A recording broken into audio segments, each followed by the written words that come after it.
Banks give you loans, banks send you checkbooks you never use, banks even text you when your account is overdrawn.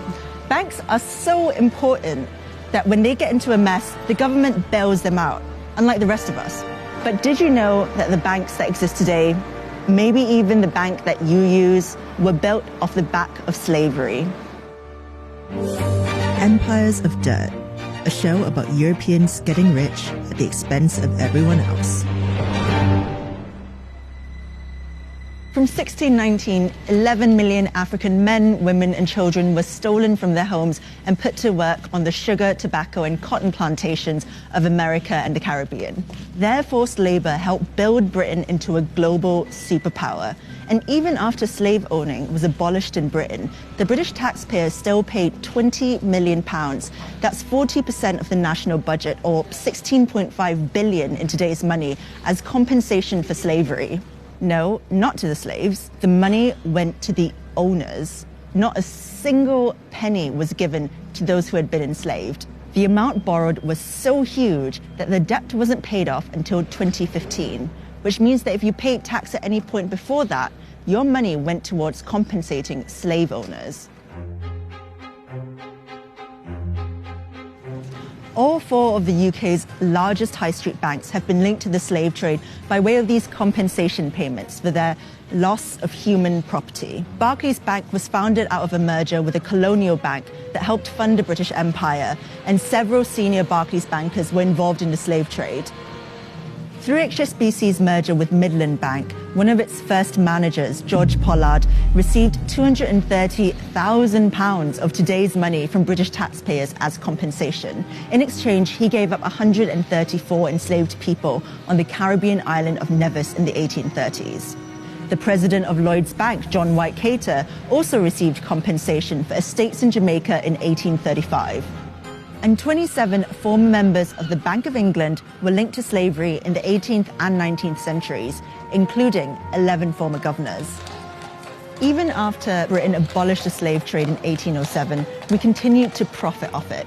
Bankers just pivoted to indirect means of making money from the exploitation and trafficking of human beings. The City of London provided the finance for slave traders all around the world, and loans were one way of making money. So a British bank would loan money to a US plantation owner to buy more slaves or agricultural equipment.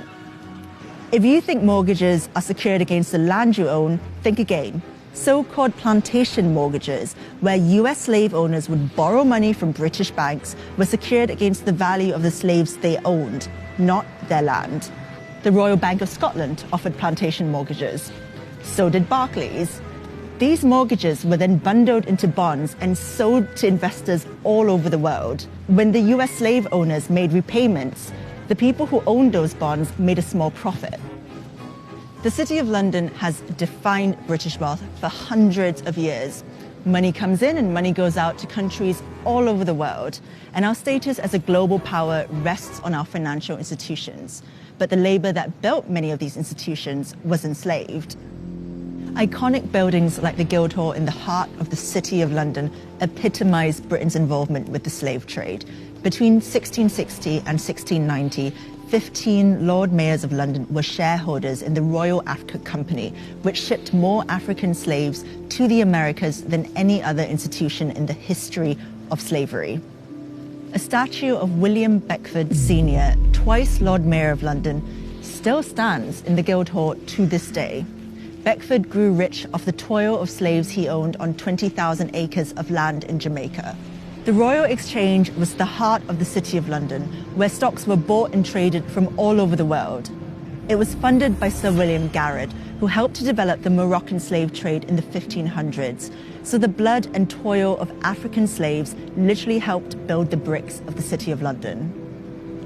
Following the Black Lives Matter protests, the insurance company Lloyds of London agreed to pay reparations to black community groups for its involvement in the slave trade.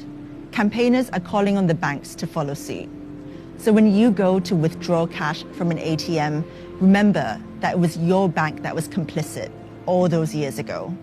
Slavery built the financial institutions we use today.